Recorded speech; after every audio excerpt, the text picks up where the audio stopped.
ஏடி condition பட்டா அப்படிங்கிறது வட்ட ஆதி திராவிடர் நலன் தாசில்தார் அவர்கள் வீட்டு மனைகள் இல்லாத பழங்குடியினர் ஆதி திராவிடர் மக்களுக்கு அவங்க இருக்கிற கிராமத்திலேயே எக்ஸ்ட்ராவாக இருக்கும் புறம்போக்கு நிலத்தில் மனைகளாக பிரித்து அம்மக்களுக்கு கொடுத்தாங்க.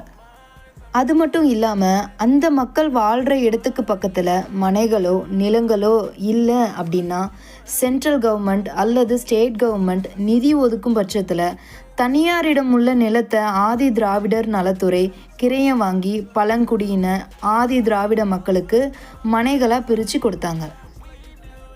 பொதுவாகவே இந்த வகை பட்டா மேக்சிமம் மேனுவலாக தான் இருக்கும். பெண்கள் பேரில் தான் இந்த வகை பட்டா வழங்கிட்டும் வந்தாங்க. ஆனால் இதில் நிறைய கண்டிஷன்ஸ் இருக்குது. அதில் ரொம்ப முக்கியமான கண்டிஷன்ஸு பார்த்தா இந்த வகை பட்டாவை வேறு யாருக்கும் விற்க முடியாது. அதாவது ஆதி திராவிடர்